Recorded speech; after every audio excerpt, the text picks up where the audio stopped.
Mwese muriko murakurikirana ibiganiro vya televiziyo Heritage, ndabaramukije ndabifuriza amahoro y'Imana. Ni muri ca kiganiro Bibiliya ivuga iki, tukaba tugeze mu gitabo c'ivyakozwe n'intumwa. Muri kumwe na Pasteur Nitunga Cyril. Turafise umunezero kuri iyi ntambwe dushitseko, ibitabo vya Bibiliya vyose biraryoshe, vyose uriko urabisoma ubona ubwenge bw'Imana, ubona ubwizigwa bw'Imana, ubona ububasha bw'Imana, ubona ngene Imana ari Imana itegura umugambi ikawusozera neza. Igitabo c'ivyakozwe n'intumwa, reka turabe ibivugwamwo. Mbega ninde yacanditse? Mbega yacanditse ryari? Mbega yandikiye nde? Yanditse ibiki? Igitabo c'ivyakozwe n'intumwa canditswe n'umugabo yitwa Luka, n'umuganga. Niwe yanditse n'iki gitabo co mu butumwa bwiza, igitabo citiriwe Luka nyene. Hanyuma nkuko nababwiye mu biganiro giheruka, uyu Luka ntiyari umuyuda kandi ntiyari umwe muri ziriya ntumwa 12, mugabo yakijijwe. Abizera bamaze kuvuga ubutumwa bwiza, bamaze gushika mu bindi bihugu, mu yandi mahanga atari ibuyuda honyene gusa, hanyuma abanyamahanga batangura kwihana. Naho rero tubonera Luka nk'umugiriki yihana, hanyuma agaca atangura no kwandika ibitabo bikomeye cyane, igitabo c'ubutumwa bwiza bwa Luka hamwe n'igitabo c'ivyakozwe n'intumwa. Mbega igitabo c'ivyakozwe n'intumwa cyanditse ryari? Yanditse hanini iki? Hari mu myaka 62 kubera n'umwe yabanye na Paulo mu ngendo ziwe za nyuma, ariko aragenda i Roma apfunzwe. Hanyuma Luka nk'uko tubisoma mu gitabo c'ivyakozwe n'intumwa ari mu murongo wa mbere, atangura yidondora nk'uko yabivuze no mu gitabo ca Luka rimwe ko yandikiye umwubahwa Theophilo. Yandikiye umwubahwa Theophilo kugira ngo amubwire ivyabaye kuri Yesu ko ari ibintu vyo kwizigirwa.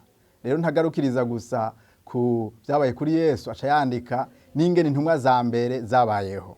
Igitabo rero c'ivyakozwe n'intumwa ahanini kivuga ubuzima bw'intumwa Yesu amaze kuduga mu ijuru, ngene babayeho, ngene ishengero ryo mu isezerano rishasha ryatanguye.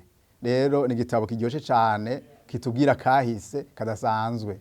Ibi bitabo bitanu bitangura, ibitabo 4 by'ubutumwa bwiza hamwe n'igitabo c'ivyakozwe n'intumwa, byose bidonda kahise. Bijya 4 vya mbere marabonye ko vyavuze ku bijanye na Yesu ngene yaje hano mu isi, n'ingene yapfuye akaja mu ijuru adupfiriye ku musaraba. Hanyuma iki naco c'ivyakozwe n'intumwa kivuga ubuzima bw'intumwa Yesu amaze kuduga mu ijuru. Mbega none nibihe vyiyumviro nyamukuru umuntu yokuramwo ariko araserangwa ariko arasoma kino gitabo? Ni igitabo kigizwe n'igabane 28, mugabo uri kuragisoma urabona ko gifise ivyiyumviro bikomakomeye bidasanzwe. Reka duhere kuri iki cimviro ca mbere Yesu amenyesha abigishwa biwe. Kiri mu vyakozwe n'intumwa rimwe umurongo w'8. Yari ariko araganira n'abigishwa biwe, ariko arababwira ibijanye n'ubwami bw'Imana, hanyuma kandi mugabo ariko arabasezera agomba duge mu ijuru. Hanyuma intumwa ziramubaza ati mbega iki gihe nico ugomba uzane ubwami bw'Abisirayeli buganza isi? Hanyuma arababwira ati oyaye, igihe si iki, ati mugabo mwebwe muzoba ivyabona byo kunshingira intahe. Reka dusome igitabo c'ivyakozwe n'intumwa rimwe umurongo w'8, ariho hari itegeko rikuru twari twarasomye mu butumwa bwiza, mugabo naho riragarutse. Iyo bita mu Congereza The Great Commission, havuga ngo ariko muzohabwa ubushobozi Mpwemu Yera niyabazako, muzoba ivyabona vyo kunshingira intahe Yerusalemu, Yudaya, Isamariya no gushitsa ku mpera y'isi. Aya majambo n'amajambo akomeye cyane Yesu yabwiye abigishwa biwe ku mwanya wa nyuma agira duge mu ijuru. Ababwira ko bagende Yerusalemu kurindira isezerano rya Mpwemu Yera, hanyuma mugabo ko Mpwemu Yera azobaha ubushobozi bwo gushinga intahe, kandi ko batazoguma Yerusalemu gusa, mugabo ko bazoshika Yudaya, Isamariya no gushika ku mpera y'isi. Rero cimviro gikuru ca mbere tubona nuko Yesu abasigira igikorwa cyo kwamamaza ubutumwa bwiza. Hanyuma ikindi cimviro gira kabiri kidasanzwe kiri mu kigabane ca kabiri, aho tubona Mpwemu Yera aza ku ntumwa n'abari hamwe n'intumwa. Umuzo wa Mpwemu Yera, irunyikwa rya Mpwemu Yera ni isezerano Imana yarasezeranye kera kuva ku bavugishwa n'Imana nka Yoweri, aho bari barabwiwe ko misi y'iherezo mpwemu yera azoza kubizera. Rero mu gitabo c'Ivyakozwe n'Intumwa kabiri niho ubibona ko mpwemu yera canke mutima mweranda canke Roho Mutakatifu canke the Holy Spirit niho yaza kubizera. Hanyuma ico gihe rero haciye habihinduka ridasanzwe. Yesu yari yabisezeranye, ariko arabwira abigishwa biwe ati sinzobasiga nk'imfuvyi, nzobanukira mpwemu yera, azobahishurira, yongere abane namwe, yongere abaremeshe, yongere abafashe gushinga intahe. Ngaha rero turabonye ko mu gabane ca kabiri ivyo Yesu yasezeranye bishitse, ivyo Imana yari yasezeranye mu bitabo vy'abigishwa n'Imana bishitse. Aha tuhabona ubwizigwa bw'Imana, tuhabona ngene Imana icungereye urukurikirane rw'ibihe, icungereye izigamye ishengero ryayo. Hanyuma rero kuva bigabane vya gatatu, kane, gatanu, gatandatu ucubona ngene intumwa zaciye zitangura kubaho, zibaho zishinga intahe, zibaho zivuga ubutumwa bwiza. Mugabo ikintu kidasanzwe ni ingene bari babayeho bari mu bumwe, bari babayeho bakundana, bari babayeho Imana ibakoresha ibitangaza. Rero ubuzima bw'intumwa umuntu arabubona gushika bigabane ca gatandatu, mugabo gushika bigabane c'indwi tubona ivuga butumwa rigomba rifate uyundi murongo, kubera muri ico gihe ishengero ryari Yerusalemu honyene, ntiryari bwashikire ibindi bisagara vya Samariya, ibindi bisagara vyo ku mpera z'isi, ubutumwa bwiza ntibwari bwashikeyo. Hanyuma rero ikintu cagiye kuvyugurura ni ihamwa canke ningene Stefano yishwe. Usoma igabane c'indwi aho Stefano ashingira intahe ko Yesu ariwe Kristo, hanyuma bakamutera amabuye agapfa. Hanyuma mugabo agapfa abasabira imbabazi ngo Imana ibababarire ko batazi ico bakora. Hanyuma kuva ico gihe rero kwigane c'umunani baca batangura guhama abizera, baca barabirukana i Yerusalemu, abari bamaze kwizera kandi bari benshi. Hanyuma rero ico gihe ngo baca batangura kuja mu yandi mahanga, baravuga ubutumwa bwiza. Bwa mbere bakabwira abayuda gusa, mugabo baca barabwira n'abatari abayuda. Rero mu igabane c'icenda, c'icumi, c'icumi na rimwe, c'icumi na kabiri ningene Imana ishikana ubutumwa bwiza mu yandi mahanga, mu bandi bantu atari abayuda. Bitanguye ari hamwa, mugabo abo bantu basanze, abo bantu bakwiragiye bajanye ubutumwa bwiza. Kindi tubona kidasanzwe ni uko kwigabane c'icenda haca hakizwa umugabo yitwa Pawulo. Pawulo yari umuyuda, yari umufarisayo, yiyemera afise impanyabushobozi komeye cane, umudoktere mu vyagezwe, mugabo yarahama ishengero kubera yibaza ko abizera Kristo bazimiye. Hanyuma Yesu aramuhishurira, hanyuma Pawulo arakizwa. Pawulo akijijwe agenda arabatizwa n'uwitwa Ananiya, hanyuma atangura kwamamaza ubutumwa bwiza, atangura gushinga intahe ko Yesu ariwe Kristo umwe yari yasezeranywe mu isezerano rya kera. Ibi bigabane rero bica bikujana ahantu abizera b'abanyamahanga bakizwa cane cane. Igabane ca cumi na kabiri ucubona habonetse ikindi kibanza gikomeye atari Yerusalemu, ikibanza kitwa Antiyokiya. Ubutumwa bwiza buca burakwira muri Antiyokiya, abizera baraba benshi cane gushika naho intumwa zumva ayo makuru zikaza zirarungika abagenda kubatera intege. Ico cari iciyumviro kigira gatatu cerekana ngene intumwa zabanye, mugabo kandi ngene ubutumwa bwiza bwakwiye mu mahanga yandi. Mugabo kubera intumwa zitari zaratahuye neza ibijanye n'ingene ubutumwa bwiza bwoja mu yandi mahanga, vy'ukuri abanyamahanga bamaze gukizwa ntivyoroshe kubera bagomba ko abanyamahanga atari abayuda bakurikiza vya vyagezwe nyene vy'abayuda, ya mategeko ya Mose ido n'ido. Naho rero tubona ikindi ciyumviro kidasanzwe mu gabane ca 15 c'inama inkuru. Iyo nama yari igamije iki? Bibiri ivuga igabane ca 15 umurongo wa mbere ngo maze haza abantu bamwe bavuye Yudaya bigisha bene data bati, nimutakebwa nk'uko umugenzo wa Mose uri, ntimuzoruha mukizwa. Aha bari abayuda bariko barabwira abanyamahanga bakijijwe ati, naho mwizeye Yesu, naho mwarose mpwemu yera, ntibimaze, mukwiye gukebwa, bakwiye kubagirira circoncision kuko niwo mugenzo twarazwe n'abasokuruza, na Mose yarawuvuze, n'Aburahamu yarawuhawe, rero namwe mutegeza kubikora uko. Naho rero haciye haba inama idasanzwe, barayica hirya no hino bararaba ivyanditswe, hanyuma ku murongo wa 6 baca bavuga bati nuko intumwa n'abakuru barakorana hamwe baja inama, maze ku murongo wa 6 baca baravuga bati abantu ntimukwiye kubagoza ibi vyagezwe vyari vyarananiye n'abasogokuru. 10 gushika kuri 11 havuga ngo none rero ni iki gituma mugerageza Imana mwikoreza abigishwa imitwaro y'abasokuruza batashoboye kwikorera canke twebwe, ariko twizeye yuko duzokizwa n'ubuntu bw'Imana n'ubuntu bw'umwami wacu Yesu Kristo. Ngaha tubona intumwa zigize inama ziraba ngene abanyamahanga bo kwemegwa ko bari mu muryango w'abizera, bari mu muryango w'abakristo, hanyuma basanga ntibobagoza iyindi migenzo, ayandi mategeko atajanye no kubaha Imana. Bashobora babwira bati rero abizeye ko Yesu ari umwami n'umukiza, abantu nibemegwe, hanyuma bongere birinde gusenga ibigwamana, bongere birinde ubusambanyi, bongere birinde kurya ivyifishije canke kurya amaraso canke kurya ibinizwe. Nivyo umuntu asoma muri Kigabane ca 15 ahabona ko abanyamahanga vyemejwe ko bakijijwe. Rero iri ni hinduka ridasanzwe ryabaye muri iryo shengero rya mbere ry'intumwa, aho abizera batagumye gusa mu kagwi k'abayuda, mugabo abizera haravuyemwo harabamwo n'abanyamahanga.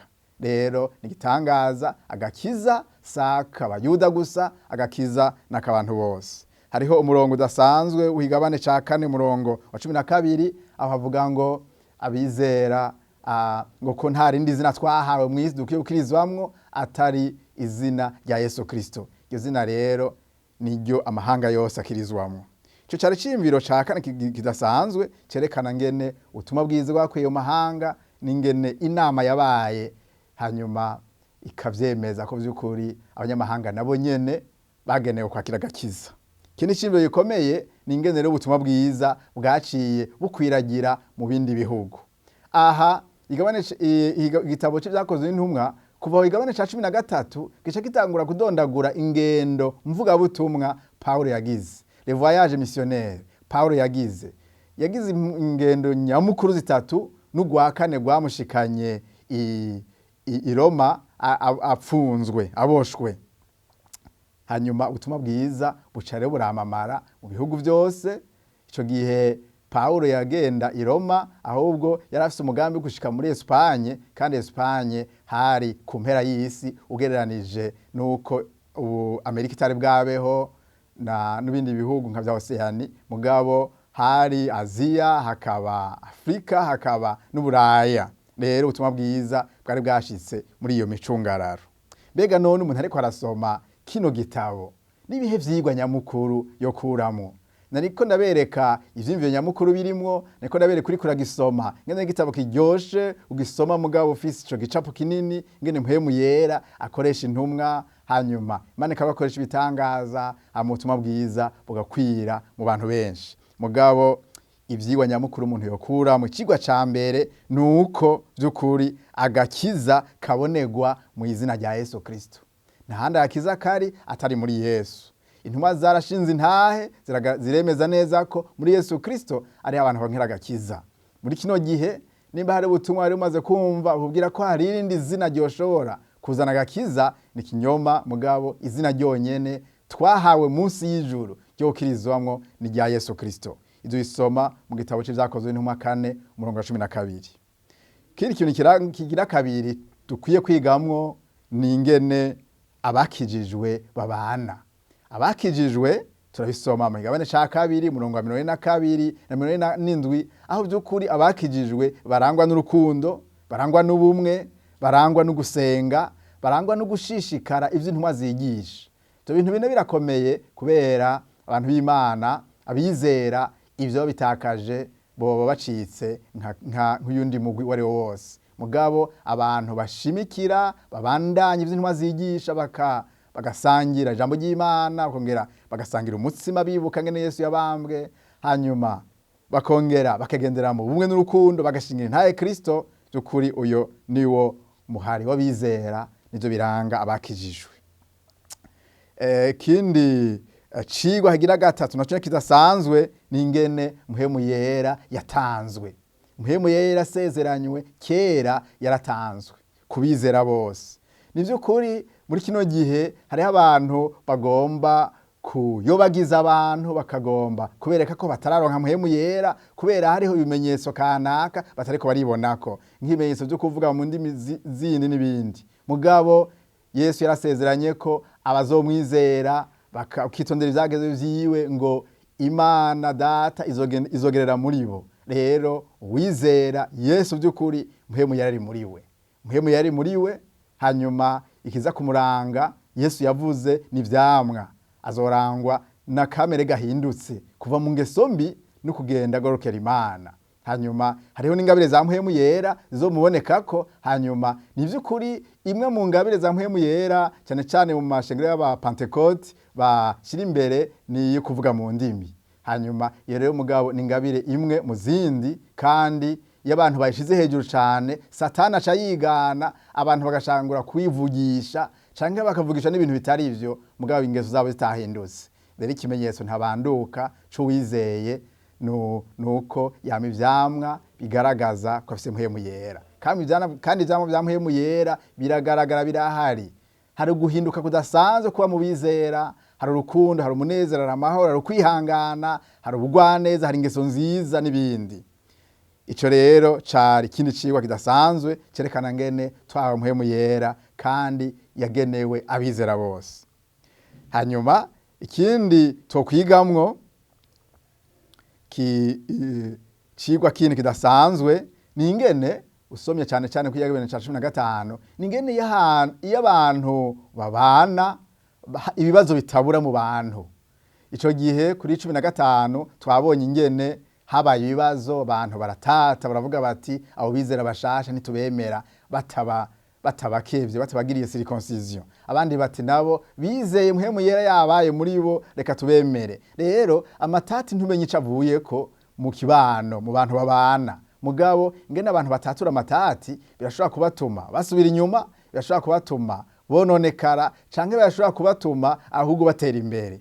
Ngaha tubona intumwa zikoranira Yerusalemu. Bibiri ivuga ngo intumwa n'abakuru barakorana, bariga ikibazo kizanye amatati, hanyuma baragitorera umuti neza, baragishira ku murongo, ishengero risharabandanya rigwira ritera imbere.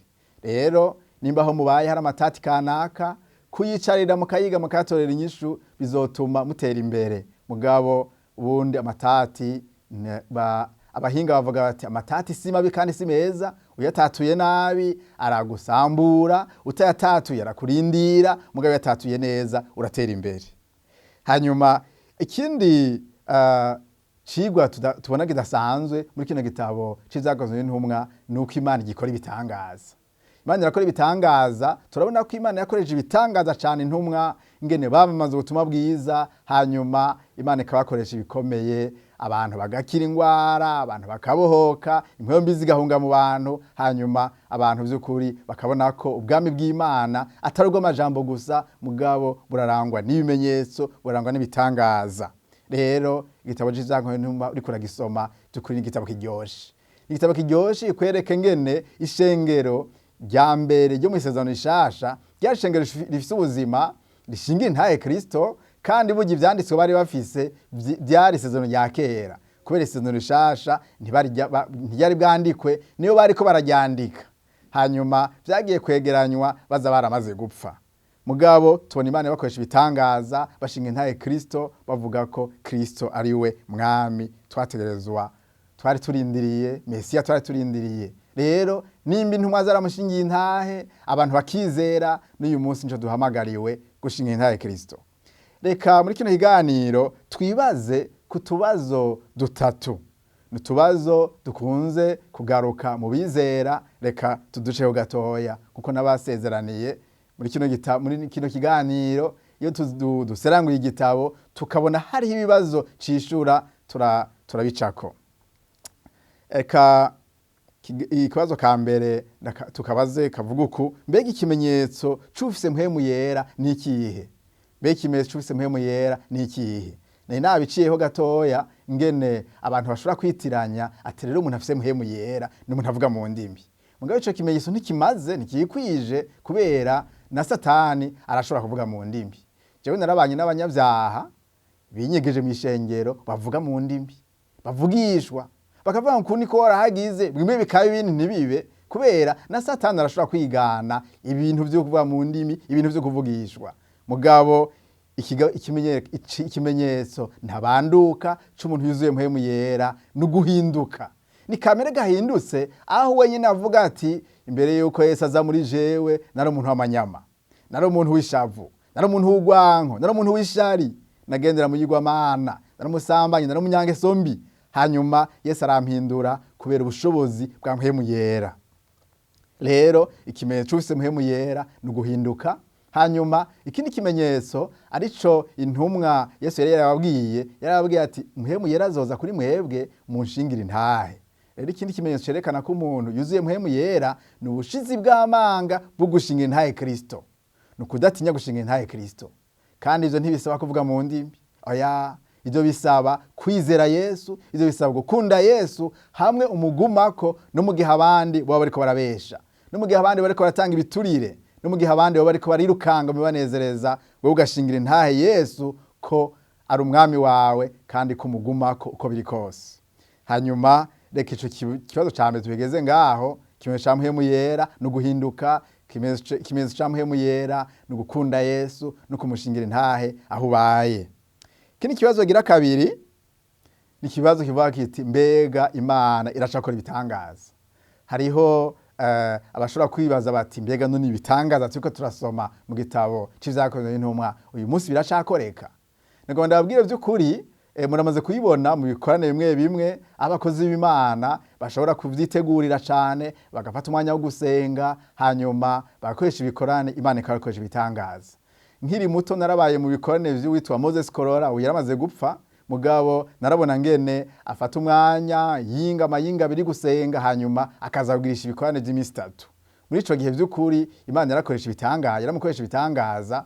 Kandi n'abandi muramaze kubona abitwa ba Bonke ubu baritavye Imana, nabo baraje muri kino gihugu, ukabona ko bafashe umwanya wo gusenga no kwitegurira ibikorane, hanyuma Imana ikabakoresha ibitangaza. Rero ntawe uvuga ngo ibitangaza vyarahagaze, ibitangaza Imana iracabikora n'uyu munsi. Gusa akandi kabazo ngo bamperezeko, na kabazo kavuga kati mbega none uyu munsi abantu bokoresha ibitangaza nk'uko intumwa zakoresheje ibitangaza? Mbega uyu munsi ibango ry'intumwa riracakora nka kurya nakiyegesha aba Petero? Nago ndabwire ko hariho itandukaniro ridasanzwe, kubera izi ntumwa 12 zabanye na Yesu zari zifise igikorwa kidasanzwe gitandukanye n'icacu uyu munsi. Bari bafise igikorwa cyo gushiraho urufatiro rw'ishengero ry'Imana, urufatiro rw'ukwizera. Rero ndabaye nk'akarorero nka Petero na Yohana. Usomye mu vyakozwe n'intumwa 3, bari bidugiye Yerusalemu gusenga nk'uko bisanzwe. Baca babona ikimuga kiro kirasegerereza, baca barakibwira ati ifeza n'izahabu ntavyo dufise, mugabo mu izina rya Yesu haguruka utambuke. Ni ukuvuga si ibintu babanza kwitegurira ngo babanze bisonzesha igihe kinini, ngo babanze bagire amafishaje ngo uzogurisha ibikorane, oyaye. Vyari ibintu vyo mu buzima bwabo bwa misi yose, ibintu Imana Yesu yari yabahaye. Rero bashitse Yerusalemu, arabwira ikimuga bariko baraganira, kiro kiramusaba amahera, agaca kibwira ngo haguruka utambuke. Mugabo uyu munsi nta muntu w'intumwa yovuga ati nanje ndakoresha nka Petero, ndi mu buzima busanzwe ndiko ndagendagenda mw'isoko ndahura n'umuntu ariko arasegeza ngaca ambwira ngo haguruka utambuke. Oya, Imana yashakora ibitangaza, mugabo atari muri bwa bushobozi bw'izi ntumwa 12 Yesu yari yahaye inkoni yo gutanguza, yo gushira urufatiro tugenderako n'uyu munsi. Hanyuma kiri kibazo twosozererako, mbega nuyihe mwitwarariko vy'ukuri abizera ishengero rikwiye kubaranga? Tuko turaraba ingene Yesu yahamagaye intumwa, hanyuma akazisezera afise ijambo rimwe gusa, abahamagara avuga ngo nimunkurikire nzobagira abarovyi b'abantu.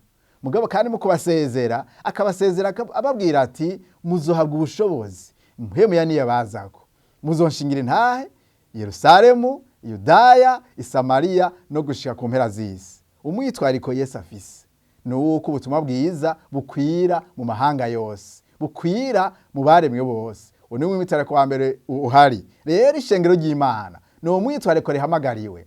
Mumaze kuvuga ubutumwa bwiza mu kibano, mukwiye kwiyumvira hirya no hino.